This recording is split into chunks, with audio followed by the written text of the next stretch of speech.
안녕하세요. 행복씨앗입니다. 오늘도 시장을 정리하면서 하루를 마무리하는 시간을 가져볼까 합니다. 오늘 우리 시장은 코스피도 코스닥도 하락 마감했습니다. 코스피는 1.76%, 그리고 코스닥은 2.49% 하락 마감했습니다. 시장 수급을 들여다보면은 오늘 외국인 투자자들이 코스피에서 많이 팔았는데 외국인하고 기관들하고 합쳐서 한 1조 정도 순매도를 했습니다. 그리고 코스피에서는 한 3천억 정도 이렇게 순매도가 있었습니다. 시장이 이렇게 크게 하락을 한 것은 나쁜 재료가 시장에 영향을 미쳤기 때문이죠. 현재 시장에 나와 있는 긍정적인 재료라고 하면은 소비가 앞으로 회복될 것으로 기대된다. 이 정도가 긍정적인 거고, 그 나머지 대부분의 재료는 시장에 참 나쁜 영향을 미칠 만한 그런 재료들입니다. 전쟁도 그렇고 물가도 그렇고 또 물가 인플레이션 이런 우려로 인해서 긴축 관련도 그렇고, 또 요즘 중국 같은 경우 봉쇄 많이 하잖아요.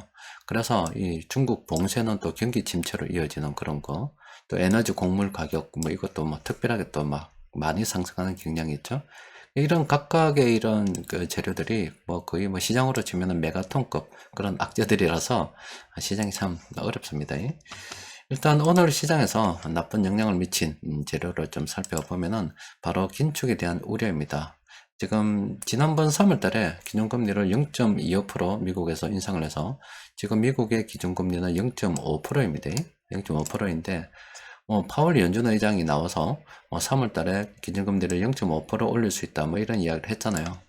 그런데 미국에 있는 여러 가지 투자 회사들이 전문가들에게 물어봤어요. 그랬더니 지금 전문가들 의견이 5월 달에도 0.5% 올리고, 그리고 이거 6월 달에도 0.5% 올리고, 그리고 7월 달에도 0.5% 기준금리를 올릴 확률이 굉장히 높다, 이렇게 조사가 되어버렸습니다. 그렇게 되다 보니까 이거는 한 번도 아니고 3번 연속으로 해서 기준금리를 너무 급격하게 올리는 게 아니냐, 긴축의 속도가 너무 빠른 게 아니냐, 또 게다가 지금 5월달부터 시작해서 매월 116조 원 시장에서 채권으로 돈을 빨아당기기로 했잖아요. 야, 그렇게 되다 보니까 이 긴축에 대한 우려가 이게 너무나 시장에서 크게 와닿았던 거죠. 그렇다 보니 시장이 이렇게 반응을 했습니다. 그런데 이거 하나만 있었으면은 또 그렇다 손치인데, 지금 중국이 또 난립니다. 얼마 전에 상하이 봉쇄를 했는데 아직 그 봉쇄가 진행 중이잖아요. 그런데 이번에는 이 베이징도 봉쇄를 한다고 합니다. 그런데 부분적으로 일부 봉쇄가 됐다는 이런 기사들도 전해지고 있거든요. 그러니까 이 중국의 이게 중국이면 여기저기 산발적으로 봉쇄를 하기 시작하는데, 근데 이 봉쇄되는 도시가 이 상해 같은 경우도 중국 경제에 미치는 영향이 엄청나게 큰 도시이고, 베이징도 또 말할 나위 없던 그런 상황이다 아닙니까? 이렇게 되다 보니까 야, 중국 경기 침체 우려가 지금 현실화되고 있다, 이런 우려가 자꾸 퍼지다 보니 악재가 겹쳤다, 이렇게 볼 수가 있겠죠. 그렇다 보니까 시장 흐름이 이렇게 좋지 않았습니다. 자, 시장 수급을 좀 들여다보면은 외국인들이 참 긴축도 그리고 중국 봉쇄도 다 우려스럽게 바라보는 것 같아요. 외국인들이 현물 시장에 또 이렇게 많이 판 것은 참 오랜만이죠. 한 7천억 넘는 순매도를 했고, 물론 이 금융 투자의 매도도 외국인 투자자들 매도라고 봐야 되겠죠. 그런데 이 기관들 그나마 별거 없습니다만은 기관들도 이렇게 싸그리 매도를 해버렸습니다. 그렇다 보니 오늘 시장 수급이 상당히 좋지 않았어요. 오늘은 관망하는 게 좋았겠죠. 우리 같은 경우는 시장의 변동성이 이렇게 커질 것을 미리 예상하고 있었잖아요. 그렇기 때문에 좀 멀리 보되 단기적으로는 이 소비 관련주들이 회복할 것으로 보고, 무리하지 않게 형편되는 대로 물량을 모아가는 그런 관점으로 접근해야 된다, 이렇게 하고 있죠. 그런데 지금 시장에서 지금 외국인 투자자들이 우려하는 것처럼 긴축 속도가 미국이 너무 빠르게 되면 이게 참 문제가 많습니다. 지금 신흥국 같은 경우 지금 자본 유출 또 외환 위기 이런 거에 대해서 생각을 해봐야 되고, 우리나라는 10년물 국채금리가 한 3.3% 정도 되는데 미국 같은 경우 얼마 전 거의 한 3% 근접했다가 좀 내려갔죠. 그런데 미국에서 이렇게 기준금리를 올리면 미국 국채금리가 이렇게 빠르게 오를 수밖에 없는데, 그럼 우리나라 같은 경우도 정말로 긴축 속도를 빨리 가져갈 수밖에 없잖아요. 그러면은 금리를 갖다가 올리는 거는 당연지사다, 이렇게 생각해 보면 참 이 대출 많은 분들 유동성 관리에 각별한 주의를 기울여야 되겠습니다. 자, 일단 세력들이 매선 종목들이 별로 없다 보니까 뭐 시장에서 세력들이 매수한 종목도 별로 없어요. 일단 그 중에 청담 러닝을 바라보니까 일단 청담 러닝은 이 종목을 볼 때 이 숫자를 같이 보는 게 좋습니다. 이 숫자 빵이라고 하면은 보통 이 고점 부근에 있다. 예를 들어서 이 주가가 이렇게 오른다고 이렇게 봤을 때 이렇게 주가가 좀 낮은 경우 이 숫자가 좀 굉장히 높습니다. 한 14, 15, 뭐 13, 뭐 이 정도인데 제로가 되는 부분은 보통 이 정도라고 보면 돼요. 보통 이런 때는 숫자가 좀 많이 낮았겠죠. 지금 같은 경우는 주가가 성남 러닝이 좀 그동안 많이 올라서 오른 데다가 지금 또 이 파란색 계열은 약세입니다. 매도세가 좀 강하다 이 말입니다. 약세를 띄고 있으므로 지금 좀 조심하는 게 좋겠습니다. 한국콜마 홀딩스 같은 경우는 일단 이 종목도 보면은 차트 보기 전에 이 숫자를 먼저 보는 게 좋습니다. 일단 14개잖아요. 굉장히 높다라는 거죠. 그러면은 지금 현재 이 한국콜마 홀딩스는 빨간색이 많은 것으로 봐서 지금 매수세가 좀 많았는데 지금 요때 하는 것보다는 이제 이런 식으로 가다 보면 이제 주가가 좀 조정을 받아서 이런 식으로 파란색이 있잖아요. 이런 파란색으로 약세가 되는 매도세가 좀 많은 그런 구간들이 있거든요. 파란색으로 될 때 수급 좀 점검을 해서 기술적 분석, 뭐 여기용 뭐 이런 걸 좀 이용해 가지고 그때 접근하는 게 좋겠죠. 조금 기다리는 게 좋겠습니다. 일단 오늘 뭐 두 종목밖에 없었고 변곡점 지표를 통해서 좀 살펴보니까 CJ, CGV 같은 경우는 지금 13입니다. 추세가 장기적으로 괜찮거든요. 지금 단기적으로 좀 너무 많이 올라서 이때는 좀 매수, 이때는 매도인데 좀 조심해야 되고 지금 매도세가 다시 좀 많아졌어요.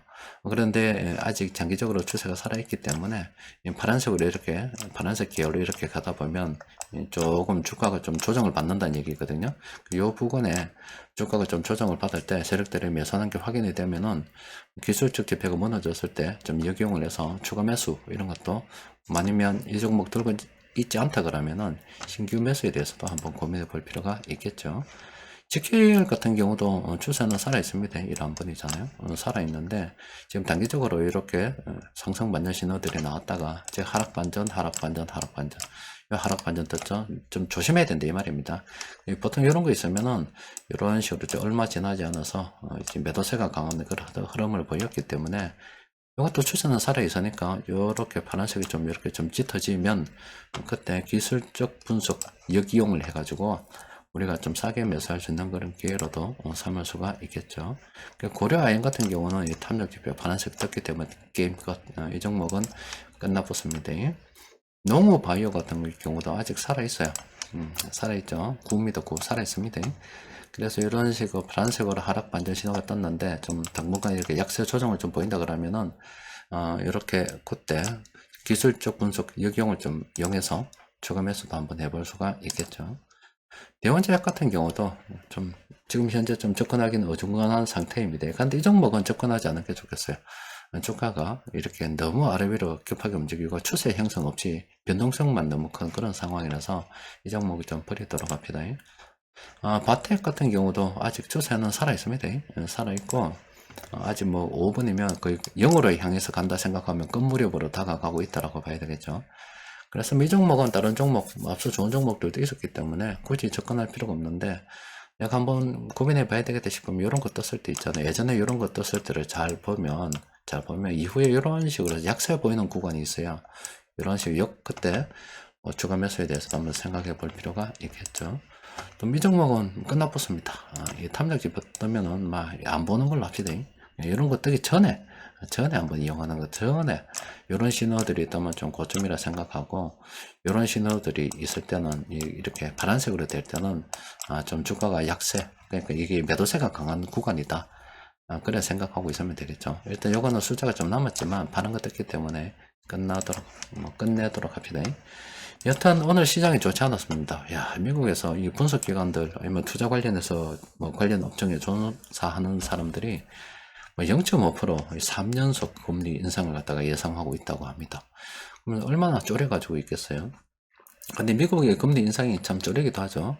미국에만 금리 인상이 되는 게 아니라 우리는 그 여파가 좀 중요합니다.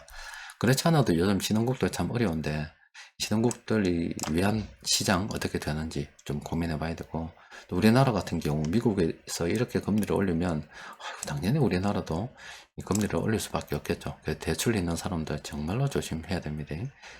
게다가 지금 이 중국, 야, 이게 경기 침체 우려, 이 베이징까지 정말로 봉쇄가 지금 부분 봉쇄인데 확정이 된다 그러면은 이게 또 시장에 큰 영향을 미칠 수가 있을 것 같아요.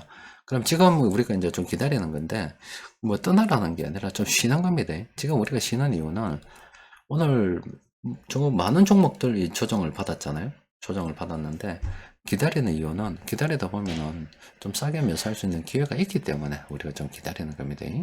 자, 일단 오늘은 또 여기까지 정리하고 내일 또 시장이 어떻게 흘러가는지 살펴보도록 합시다. 이상입니다.